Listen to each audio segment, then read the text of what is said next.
Tears streamed down her cheeks. I warned you, Leora spat. You were never meant to complete the bond. She raised her hand and hurled a dark crystal at Lyra. Eros moved faster than thought, pushing Lyra aside, the crystal slashing across his chest, carving through the soul-binding rune. No! Lyra screamed, catching him as he fell. Blood poured down his chest, but worse, the bond mark began to flicker. The soulbind was unstable. Leora trembled, guilt warring with fury. You don't understand, she cried. If your bond completes, it will awaken the gate of Ilarion. The power to reshape life, death, everything. Eros's voice was a rasp. Then let it awaken. Leora vanished into black smoke, but the damage was done. Lyra cradled Eros in her arms, her hands glowing with healing magic. Don't you die now, she whispered. Not after I've finally found you. Scene, final moments of chapter. Eros's wound glowed faintly, his soul fighting to stay bound. But he looked up at her and smiled. I told you, you talk too much. She laughed through tears and kissed him hard, pouring her healing magic into him, refusing to lose him again. Above them, the stars realigned into a spiral. The gate of Ilarion had opened. And the world would never be the same. Chapter 6, Through the Gate of Ilarion. The stars above Etherhold spun like a vortex. From the tower's rooftop garden, a beam of light now pierced the heavens, connecting the soul-binding altar to a floating celestial ring in the sky, the gate of Ilarion. And it was wide open. Eros fading. Eros lay on the silken ground, his chest still bleeding from Leora's cursed shard. His body trembled with magic surging out of control, the soul-binding rune flickering in and out of existence. Every moment he lived, the bond weakened.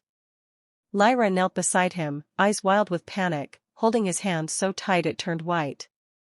You're not dying on me, she whispered. He looked at her, sweat on his brow, blood at the corner of his lips, and still, he smiled. If this is how I go, he rasped, I'd rather die with your name on my lips. No, she said, standing, fury and purpose igniting in her soul. I didn't just find you to lose you again. The gate calls. The beam of light flared, responding to her vow. A voice echoed across the night sky, deep, ancient, impossible. One soul may enter. One soul may return.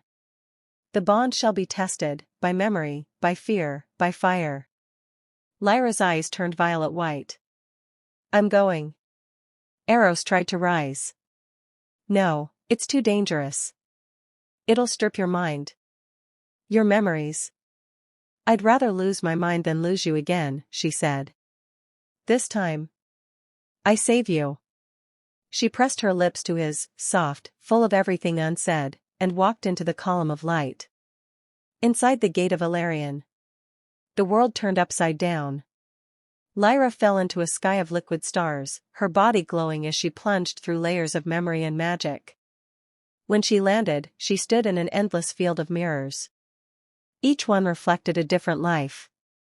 A different her. A different Eros.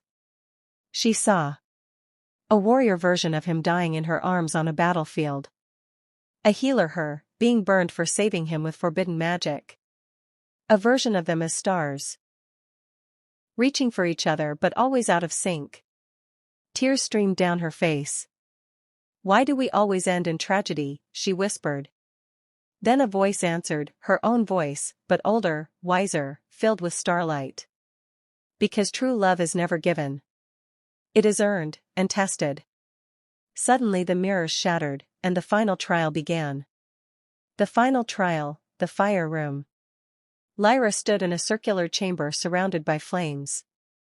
In the center, a glowing figure stood, Eros, but hollow-eyed, shadowed, and cold.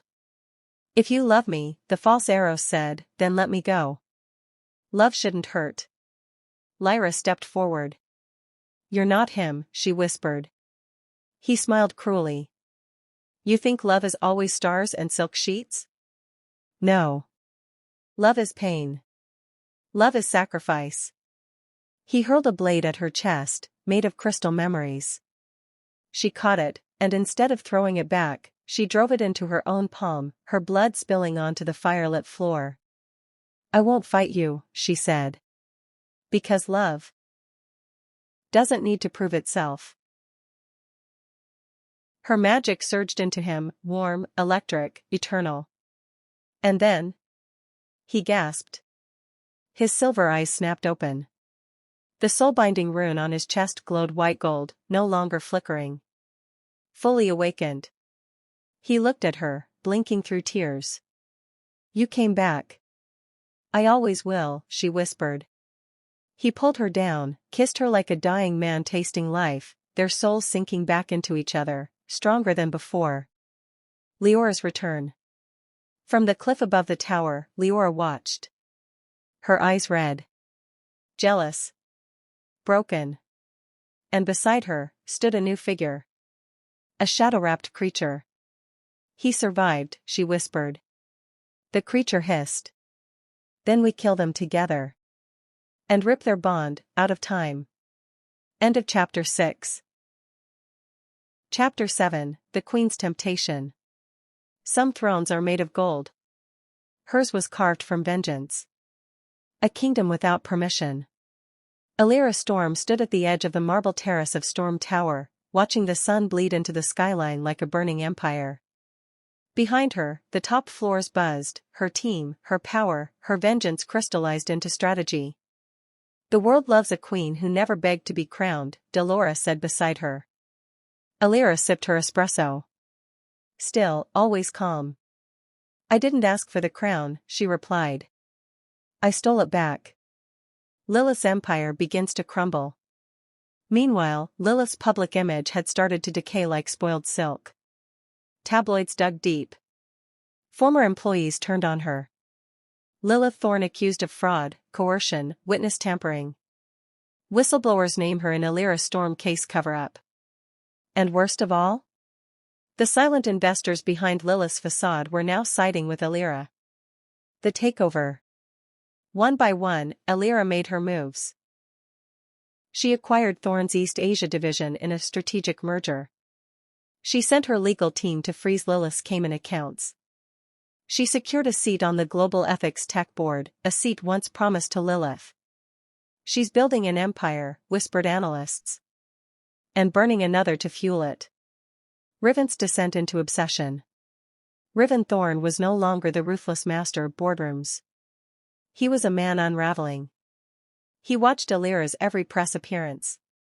He reread every email she once sent. He walked past her old perfume in the hall and nearly fell to his knees. He couldn't breathe without remembering her. The sound of her laugh in candlelight. The curve of her smile when she won an argument. The look in her eyes before he walked away, and left her to rot. The unexpected invitation. Then one evening, a card arrived at his office. The Phoenix Gala, hosted by Alira Storm. Location, the Thorne Estate. Dress code, black. Nothing else. "She's using our home?" Riven asked aloud. His assistant nodded nervously. "She's leased it from the bank. You signed the final papers during the audit, sir." She wasn't just building her empire now. She was walking through the ashes of his. The Phoenix Gala. The night of the event, the estate glowed with hundreds of crimson lanterns. Every corner, every hall was reinvented in Alira's image. Riven entered wearing black velvet and gilt. And then he saw her. Alira. In a silk gown the color of molten lava. Hair swept high. A golden phoenix crown sitting like a halo of revenge upon her head. "You came," she said. "You summoned." "No, Riven. I tempted." She reached for a glass of wine. Crimson, sharp. Like her. "You once said I was too emotional for this world," she whispered, close to his lips. "So I ripped out the emotion. Now look what I built." The dance of power. They danced, slow, sensual, dangerous. Everyone watched. Some with awe. Some with envy. Riven leaned in, voice trembling. "Do you still love me?" She smiled, wicked and slow. Love is a soft word. I'm steel now. But do you want me? Want, she echoed. She dragged a finger along his chest. Wanting is for women in cages. I'm not asking for forgiveness. Good. You wouldn't survive it. Lilith's final move. But across the city, Lilith wasn't watching the gala. She was in her private penthouse, on a call with someone in the shadows. If she wants war, Lilith whispered, her voice venomous. Then let's give her fire. Chapter 8, The Bond of Flame and Shadow. From the original series, Alchemy of Hearts. The days following Lyra and Eros's union felt like dreams stitched together with threads of fire and silk. His kisses still lingered on her skin, his touch memorized in her blood. Yet beneath the heat of their love, danger pulsed like a shadow under the surface. Seraphina was coming, and the blood moon would rise in only 3 nights. Eros paced through the chamber, ancient scrolls scattered across the floor, flames from his palm illuminating the script in golden light. Lyra watched him from the bed, her bare legs tangled in the silver sheets, wearing nothing but his black alchemist shirt. "You barely slept," she said gently, brushing her long hair behind her ear. "Neither have you," he murmured, not taking his eyes off the scroll. She rose, barefoot on the cold marble floor, walking toward him. Her presence was different now. Stronger, as though the ancient energy he had poured into her had awakened something more than love. "Eros," she said softly, placing her hands on his chest. "Don't hide your fear behind magic. Let me carry it too." He looked into her eyes, stormy gray laced with silver, and saw his equal. Not a mortal girl anymore. A flameborn. They trained under moonlight, in the secret gardens behind the tower where roses burned with blue fire. Lyra held her palm out and whispered. "Flareon." The rose before her sparked, flickered, then ignited into soft golden embers. Eros smiled, stepping behind her, arms wrapped around her waist. "Again. With focus. With your heart." His breath at her neck made it hard to concentrate. "Stop distracting me," she whispered. "I'm not." He smirked. "You're learning how to cast while touched. That's real control." She elbowed him playfully, then turned to kiss him. First teasingly, then deeper, until his fingers tangled in her hair and he pulled her close, crushing her body against his. "You'll be a storm by the time Seraphina arrives," he growled into her lips. "Good. I want her to drown in me." That night, the storm broke. Lightning cracked over the ocean cliffs. Lyra woke with her heart racing, sensing a chill in the air. She sat up, Eros wasn't beside her. She found him in the ritual room, kneeling before the mirror of souls. Inside it shimmered an image. Seraphina. Her beauty was otherworldly, white eyes, black lips, a body wrapped in red silks and shadows. "Still clinging to your pet," she hissed at Eros through the mirror. "She's not a pet," he growled. "She's my bonded flame." "Then she'll burn first," Seraphina sneered. "And when her soul cracks, I will drink the ashes." Lyra stepped forward, fury radiating from her. "Try me, witch. I'm not afraid of you anymore." The mirror shattered into black mist. Eros pulled Lyra into his arms, pressing a kiss to her forehead, then to her lips. "She'll come for us with everything. We fight with everything too." And that night, they did more than make love, they sealed a vow. With whispered spells and tangled limbs. With sweat and skin. With tears and passion. "You are my storm," he breathed as he moved inside her. "And you're my fire," she moaned, clawing at his back. Their bodies danced as the wind howled outside, 2 souls burning in defiance of fate. Scene shift. In the ruins of the Shadow Temple, Seraphina bled into a chalice. Around her, the dead whispered. Let the blood moon rise. Let her love betray her. Let the alchemist burn alone. She raised her eyes to the heavens, smiling wickedly. Lyra, child of flame. You've taken what was mine. Now, you'll suffer what I once did. End of Chapter 8. Chapter 9, The Blood Moon Rises. The blood moon rose like an omen, red and swollen, casting a haunting glow across the sky. The world beneath it shifted, crystals flickered, ancient seals cracked, and magic stirred in the bones of the earth. Lyra stood at the edge of the cliff, her white cloak fluttering in the wind, her fingertips crackling with golden fire. Behind her stood Eros, his expression hard, his armor glinting with runes of old flame alchemy. Tonight, he said, voice low, the battle begins, not just for survival, but for everything we've built. She turned to face him, her eyes glowing with power. I won't let her take you from me. Not again. He stepped forward, cupping her face, and kissed her deeply, slow, reverent, like this moment might be their last. The kiss was warm, but urgent. Lingering but fiery. When they pulled away, their foreheads remained pressed together, hearts sinking. Whatever happens, we stay together. Always. Midnight. The sky wept red light as a sudden tremor shook the land. Crystals in the Valley of Whispers began to hum. A portal burst open from the Temple of Shadows, and out came Seraphina. She floated above the ground, her silken gown coiled like black smoke, her white hair glowing like frost in moonlight. Her eyes, dead, yet burning, locked onto Lyra with murderous intent. You wear my magic like it's yours, she hissed. But it was carved from my pain. You think he loves you? His heart was mine before you were born. He chose me, Lyra said calmly. Not your power.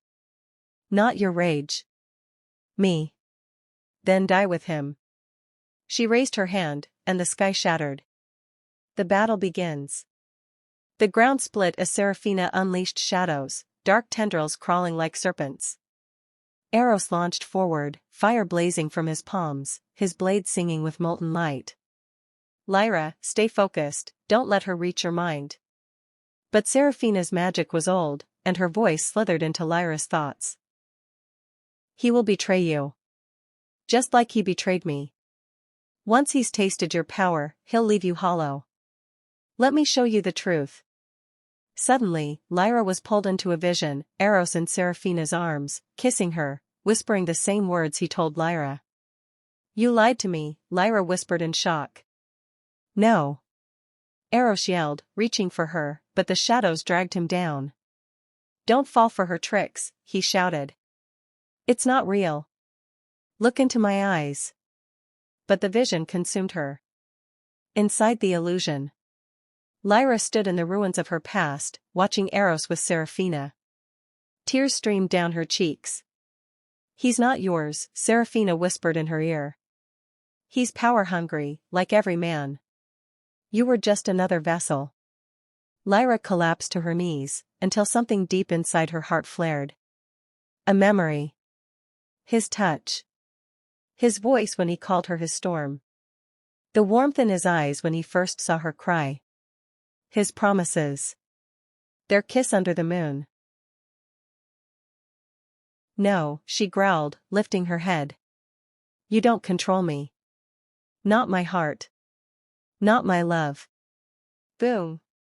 Golden flames erupted from her chest, exploding the illusion. The darkness shattered.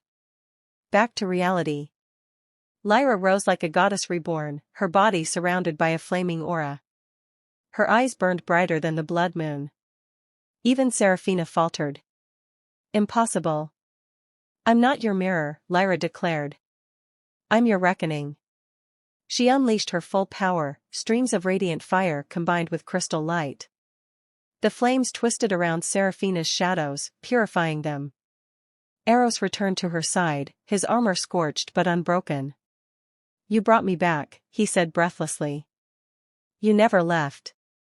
Together, they merged their magic, fire and crystal, love and rage, launching it straight into Seraphina's heart. The blast rocked the sky. Seraphina screamed as her form began to fracture. You fools, love won't save you, it never does. It saved me, Lyra whispered. Seraphina shattered into shards of black glass, raining into the sea below. Silence. The blood moon faded into pale dawn. The shadows vanished. And all was still. Eros collapsed to his knees, exhausted. Lyra cradled him, tears in her eyes, but they were tears of joy. "It's over," she whispered. "No," he smiled faintly. "It's just the beginning." They kissed beneath the first rays of sunrise, their souls humming with newfound strength. In each other's arms, they weren't just lovers. They were legends. End of Chapter 9. Chapter 10, The Alchemist's Vow. A week after the blood moon battle. The skies had cleared. The valley, once blackened with shadow fire, now shimmered with soft golden light. Flowers of crystal bloomed from the scorched earth, life returning after chaos. The magical world, long fractured, had begun to heal. Lyra stood barefoot near the lake of Aethra, her reflection rippling in the waters, her long silver-gold hair flowing in the wind. The remnants of the power she'd unleashed still pulsed gently beneath her skin. She wore a pale lavender robe spun from starlight, stitched by the Fae themselves to honor her. Eros stepped out from the woods behind her, dressed in white ceremonial robes, his chest marked with the mark of the flame-bound, the seal of an eternal vow. He carried something behind his back, grinning. "Close your eyes." "Eros," she smiled nervously. "What are you up to?" "Just, trust me. For once." She giggled and obeyed, her hands clasped together. He stepped in front of her. When she opened her eyes, he was down on one knee, holding a crystal ring. The center gem burned faintly with gold and violet light. It had been forged from the shattered remains of Seraphina's soul, now reborn as a symbol of peace. "Lyra of the Stormlight. You've saved me. Taught me to feel again. Taught me love was more than pain and fire. You held me when I was lost, kissed me when I was broken, fought beside me when the world turned to ash. I have no kingdom, no crown, just this heart that beats only for you. Will you bind your soul to mine, forever?" Tears welled in Lyra's eyes. "You idiot," she whispered through a laugh. "Of course I will." She pulled him up and kissed him, their lips trembling with emotion. As they kissed, the lake behind them shimmered and rose, forming a bridge of light across the water. The spirits of ancient alchemists circled above, giving their blessing. The ceremony of union. In the heart of the restored temple, surrounded by allies, magical beings, and crystal flame lanterns, the two stood facing one another beneath the Arch of Souls. Divinia, the high priestess of the moon flame, stood between them. "Do you, Eros of the Flameborn, vow to burn for her and never against her?" "I vow," he said, placing his palm against Lyra's. "And do you, Lyra of the Stormlight, vow to shine for him even in his darkest hours?"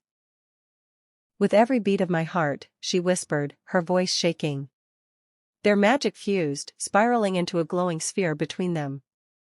"Then by the laws of ancient flame and the will of the alchemist gods, you are now soul-bound." The crowd erupted into cheers. Fairies danced through the air. Drums beat like a heartbeat.